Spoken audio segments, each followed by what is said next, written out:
Hey, y'all, come on in, come on in, come on in.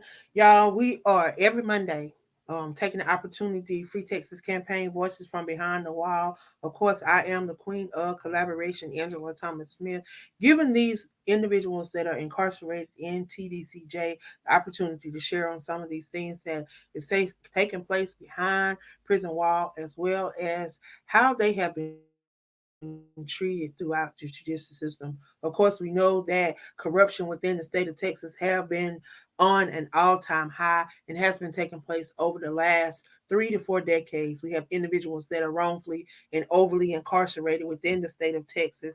That have been incarcerated up to 33 years. We have someone that has been incarcerated 40 years.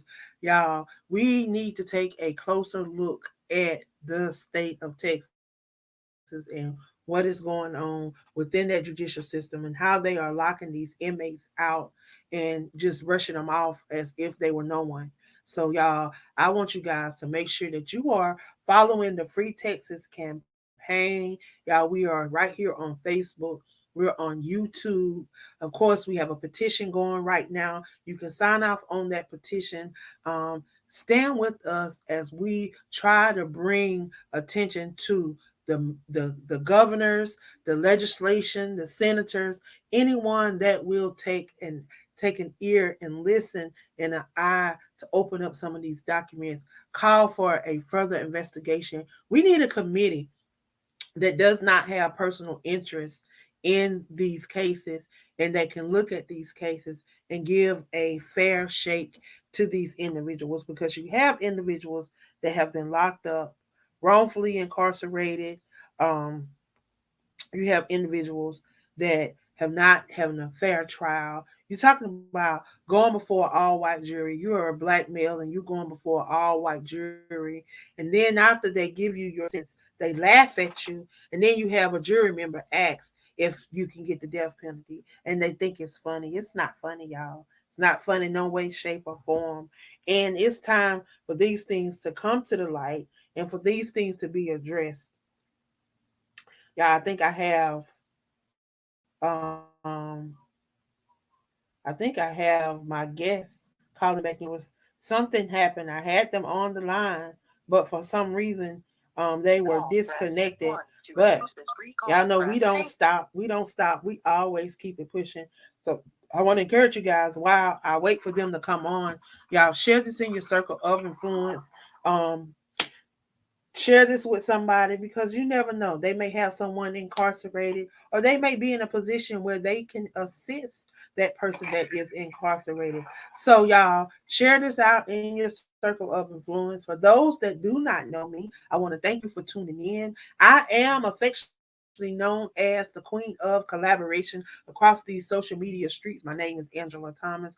My sole mission is to be the change that I desire to see in this world, and to bring others along the way that's willing to do the same. So if you're out there and you're looking for a platform to be a part of, we are looking for hosts to be a part of the Crew Podcast. So come on over, join us. We are a family. We are a family that's looking for change, and we are that change.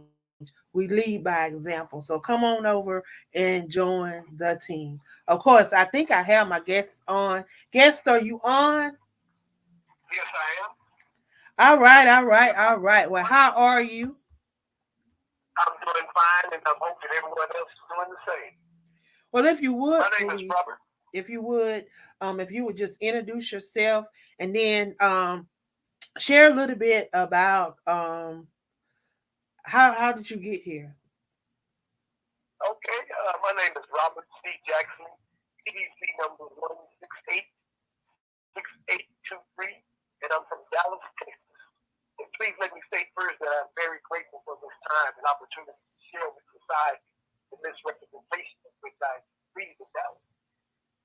This was in trial 105 F1056143T, which was decided December 10th, 2010, and I was falsely convicted of aggravated assault with a deadly weapon, my hand being the deadly weapon. The jury was given the false assertion that I was a boxer and that because I was a bodybuilder, that this justified my hands to be a weapon. When in fact I never punched anyone in the eye at all. But my court-appointed attorney, Doug Shopwire, did not conduct a proper investigation for the facts in my case, and I only spoke with him a few times concerning this matter. The only thing he relied on was the fact that this alleged victim had 2010 vision reception in the alleged injured eye, which verifies that this person had exceptional vision, which contradicts any current assaults. And that, in fact, this person was using an old injury to pose as if they had just been assaulted. I asked my attorney to subpoena an eye specialist to back up his theory, and he told me that the court-appointed clients were not afforded any expenses of such. He then went on to convince me that we would be successful in trial because anyone knows that an eye scratch can still be seen in an eye exam years after the scratch has been done on the retina. And that this assertion will bag up the 2010 vision reception, which will take a while to regain after such corneal abrasion. The final result of such ill-prepared representation cost me 40 years ag. And if I had had proper representation, I would not be in prison today. This misrepresentation cost me my freedom. And I was a working man, and I had turned away from theft on the street and everything. But in Dallas County, I was just another conviction. I'm reaching out to society in hopes of being heard by someone who can assist me in regaining my freedom. And I became accustomed to being a working man, and everything was going fine with me. But I want to also share that the person that I'm speaking of was my ex-living girlfriend. And I was wrong on my behalf for having, other women in my life, and I wasn't being truthful to the relationship. And hello? Yes. Yes, and it came on one day while I was, in the act with this other woman. Well, they had an altercation, and later that night, she had asked me to take her to the hospital. And I wanted to know why, telling me that her contact was up in her eye. And so I refused to take her at first, but then I thought about it, and I drove her to the emergency room where her insurance was at. Well, I was sitting waiting for her, and next thing you know, Dallas police came and arrested me. And I wanted to know why. They said that you had assaulted your wife. And I said, no, I said she has a contact up in her lens. She's trying to get it out. So anyway, I went to jail, and like 7 days later, I was released for no facts found. So they couldn't prove anything. My problem was when I went back to get my things, I had a PlayStation, I had a lot of valuable things, clothes, and everything. I went back to get them, and while I was in the process of doing this, she called the cops again and said that I had came over and choked her. So I went back to jail again. This time I was in jail for a whole year because I couldn't afford an attorney. But the case was about choking. It wasn't about any eye assault, and that's why the physical didn't match up with her vision because I was in there for choking at first, and that didn't even happen. So when they dropped that, and I was given a probation, I was supposed to be released. I never got out of jail. The same lawyer that they had at first, they gave it back to me, and he came and said we were going to trial. And I said, what happened to the probation? Y'all let me out on a protective order and probation. And he was like, well, now we're going to trial. I said, well, we hadn't even prepared for the trial, man. What's going on? Next thing you know, I'm going to trial. And then I ended up getting 40 years ag.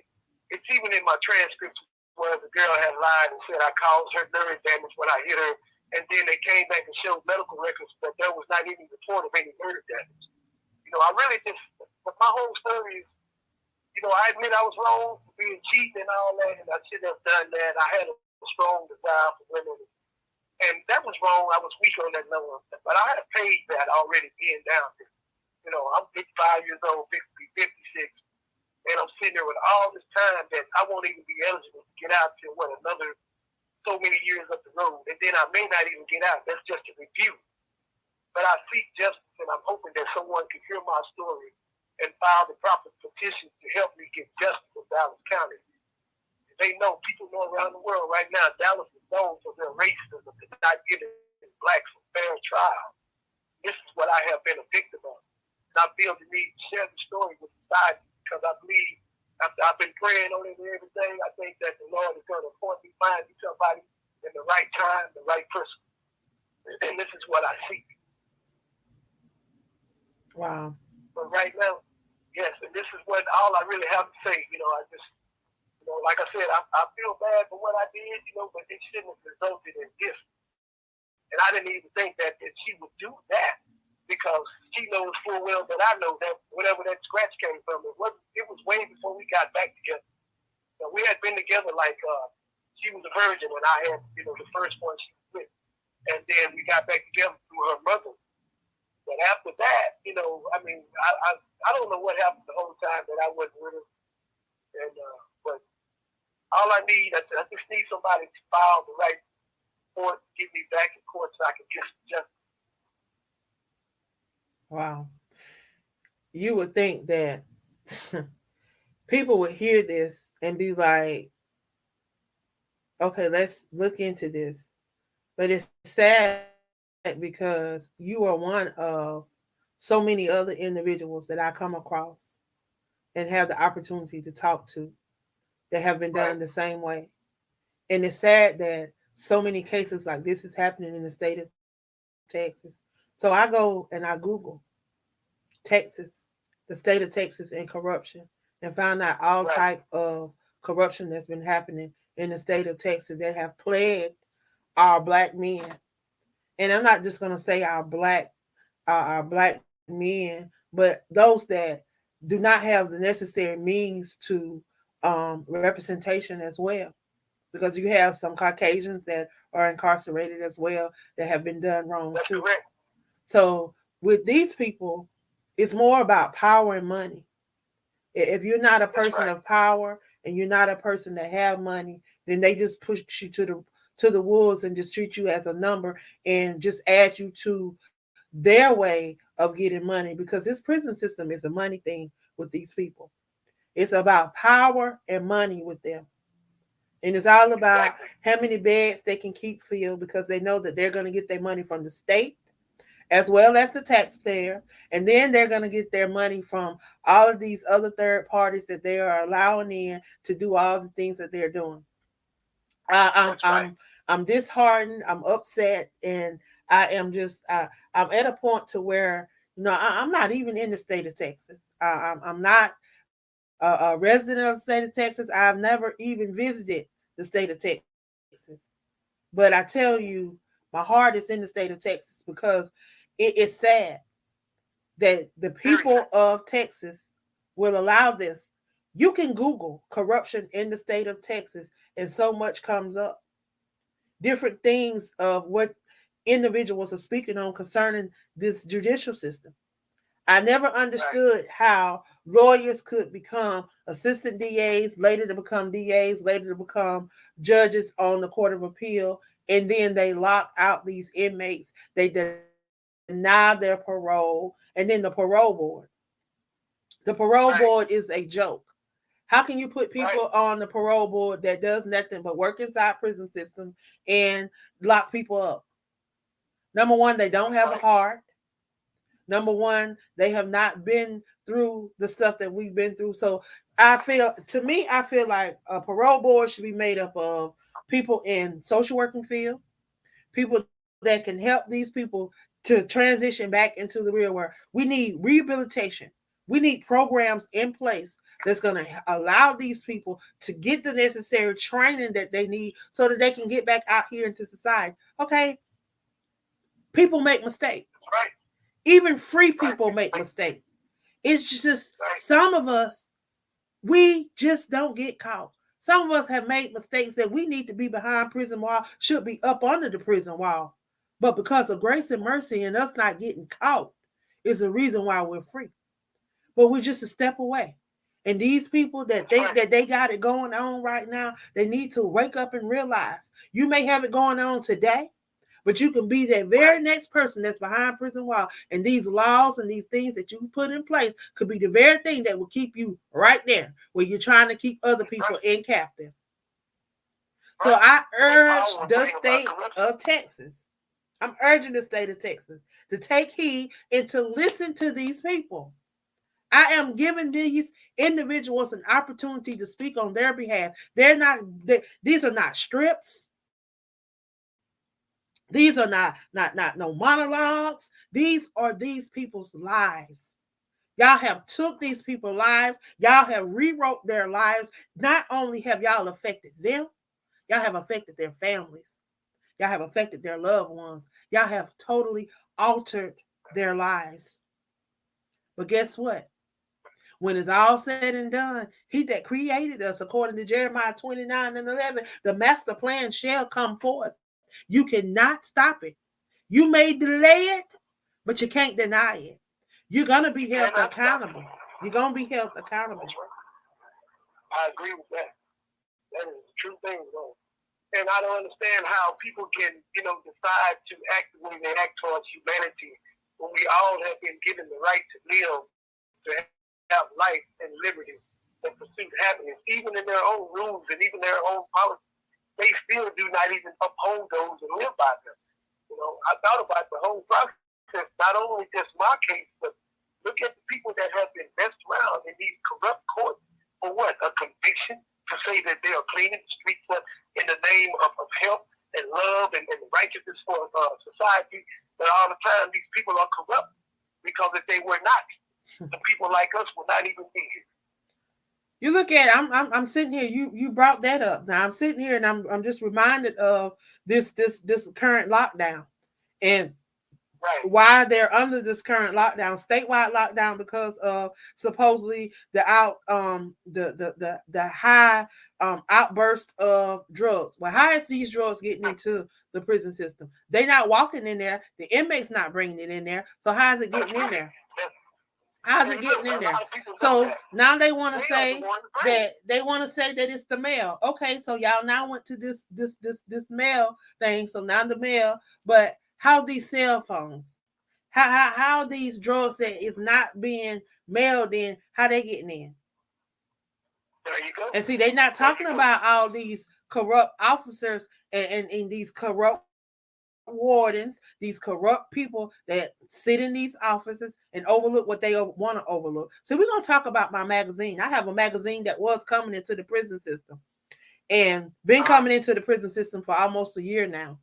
Well, someone decides that they're going to steal the magazine. They forgot who they was dealing with, because I'm not one that's going to be quiet. They decided that they was going to steal the magazine. So what I did was I called the magazine company. I told them what had happened, and they shipped another one out with no problem. But I was not going to let it go. I contacted everybody that I can contact.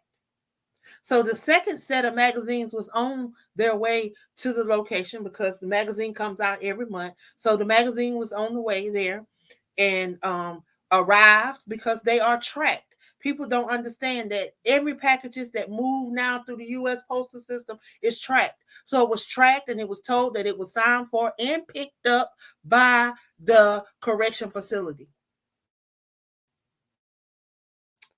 So the magazine still didn't make it. So I said, okay, a couple of days. I waited. I gave them time to find the magazine. I was told that they turned the mail room upside down and still no magazine. Fine. Okay. So I typed up this nice little letter. I sent it to a couple of Congress people. I sent it to the ombudsman. I sent it to the director. I mailed it to the warden. I mailed it to the regional. I mailed it to about 20 people, because I was not going to let them get away with it. So 10 days after the magazine supposedly could not be found, it all of a sudden, Warden Davis calls me and tells me that they found the magazine yesterday. Oh, y'all found it yesterday, and it has to go to DOC or DRC or whatever. It's got to go to review.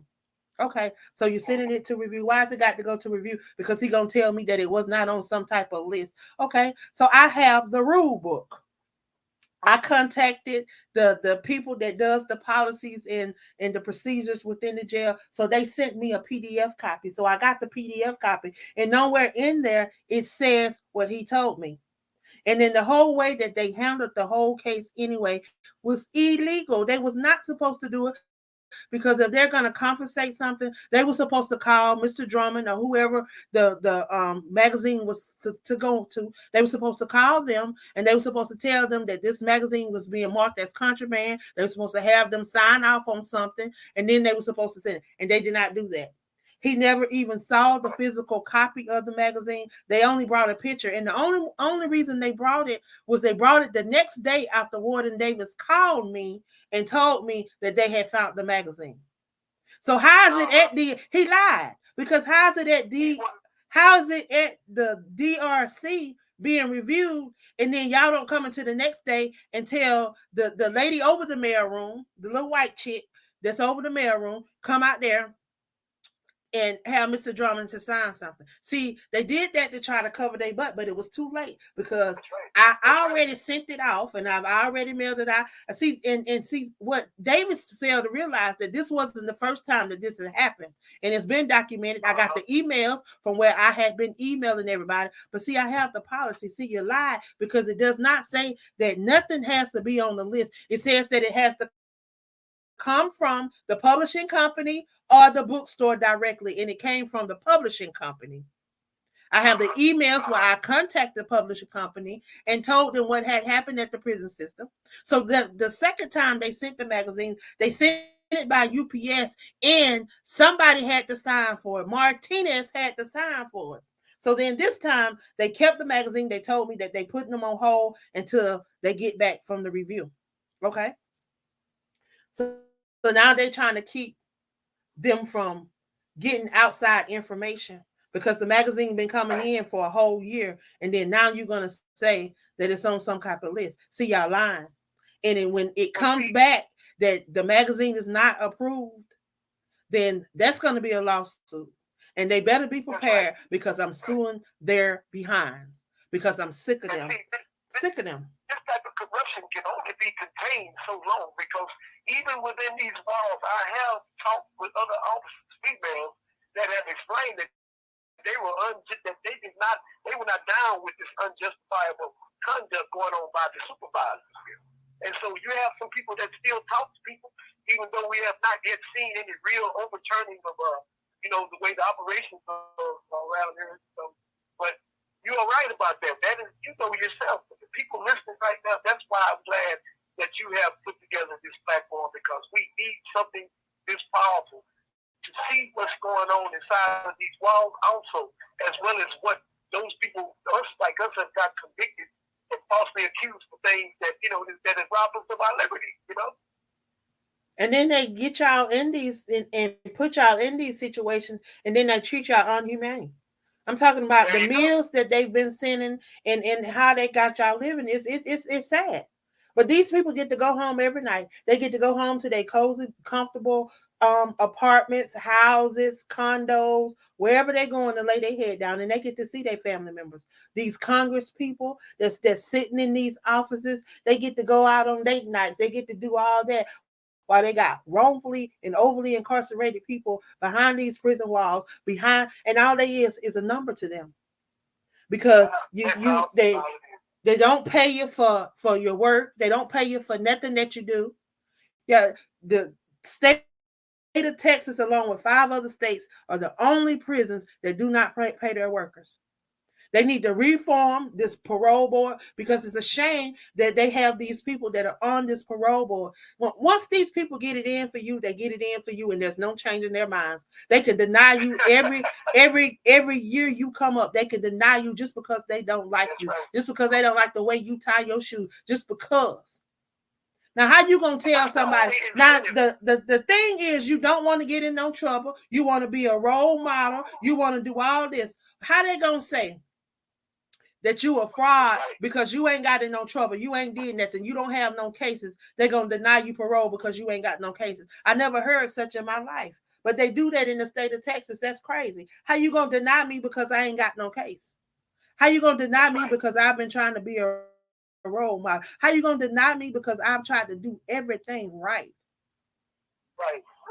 On top of you already got me wrongfully incarcerated. You're going to deny me because I've not done anything that could jeopardize me getting parole.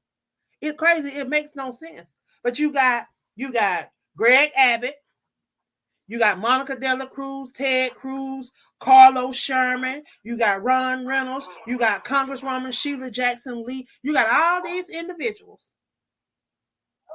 that sit in these places, hear this stuff going on, because all of them have received something from me.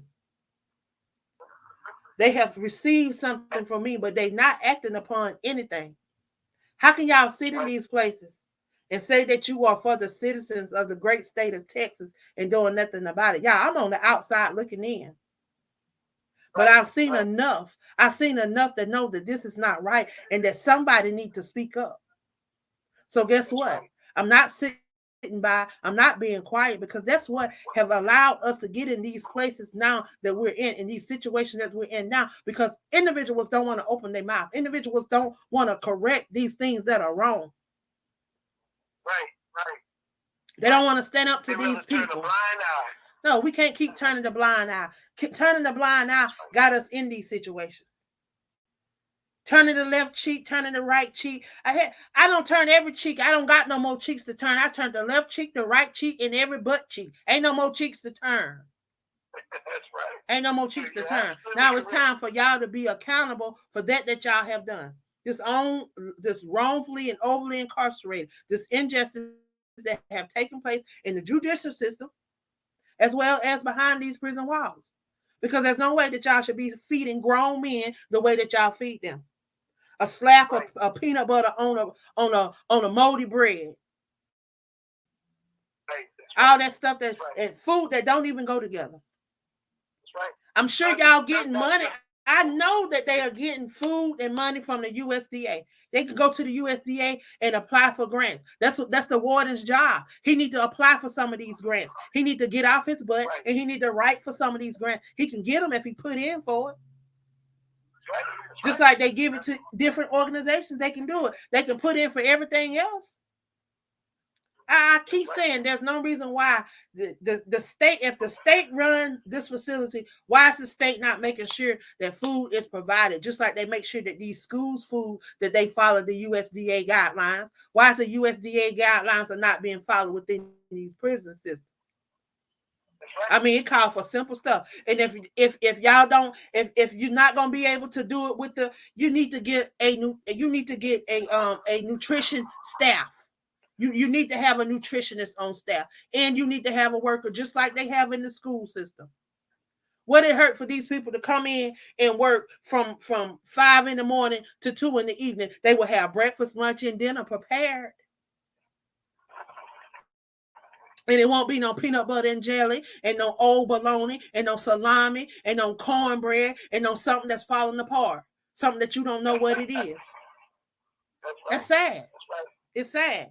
And then people, I'm glad my husband, okay, well, everybody's husband ain't as fortunate as your husband. They can't go to commissary every week. This is something that they're supposed to provide. You're supposed to, necessities. They are a ward of the state. Prisoners are a ward of the state. So that means the state's supposed to make sure that they're clothed. They're supposed to make sure that they're fed and that they have shelter. That's a given. That's a given. And we need to hold these people accountable. And do you know that there's a thin line between us and the hogs and the chickens out there? We're nothing but livestock. That's all we are. That's all they look at us as. But in order to keep the job, they have to put a face on to society, those who are above them, to make it look like they're doing everything possible for our safety and our health. But this is not true. You know that. A lot of people know that. Well, all I can say is all these people that are tuning in and all those that y'all have family members, y'all need to get y'all family members to get on this petition, to sign this petition. Right. Go to change.org, sign this petition. If you're tuned in on Facebook or YouTube, the link is in the description. Make sure that you click on that link. You can make sure that if you need to email, you can email. The email is up. You can email the Free Texas Campaign. We are here to serve. That's one thing that we are here for. We are here to serve. We are here to be the change that we desire to see in this world.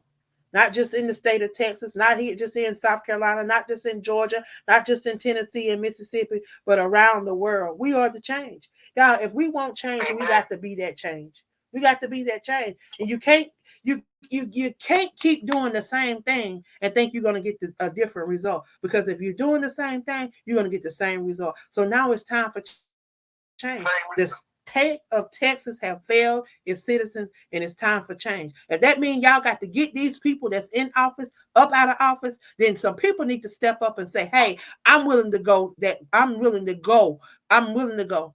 I'm willing to run for office. I'm willing to take that stand. I'm willing to do this because there's some capable people out there that can handle these offices and probably do better than the people that they've been had in charge. See, it's all about money for some people.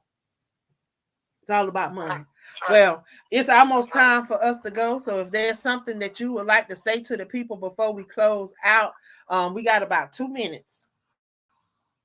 Well, all I would like to say is I'm very glad and I'm very grateful for this time to share my situation with society. And I hope and pray that someone will, help me out the best they can. I mean, file a petition to get me back in court. And I'm trying to see once I get in if I can get a doctor, expert witness to testify of all the facts in my case to know that I was wrongly convicted. And first and foremost, this is about nothing but me being unfair, cheating in the relationship, and it didn't have to come out this way. And like I said, I'm wrong about that, but I still shouldn't have received the time that I received for something like that. And with that, I just want to say thank you, and I want to say thank you again, Ms. Smith. And I'm very grateful for your time, and you did a great thing when you came up with this situation, this platform. Amen, amen. Well, to God be the glory. God is good. To God be the glory. Right. It is Him that I do all that I do, and it's only by His strength. Because I too could have been on that side of the wall, or I too could have been laying in my grave because the enemy wanted to take me out. But God shared His grace and His mercy. He gave me a second chance. So now I am the change that I desire to see in this world. And I challenge you guys to be that change too. I tell you, I truly enjoy doing what I do. And y'all, we're going to be back. We have one more individual that's going to be sharing on the day. I told you, every Monday, this is what I do. So if you have someone that is incarcerated and want to share, this is an opportunity to allow them to get that out. Get that out. Y'all stay tuned. I'll be right back. I have another guest that's going to be coming shortly. All right. Thank you very much. You are welcome. All right.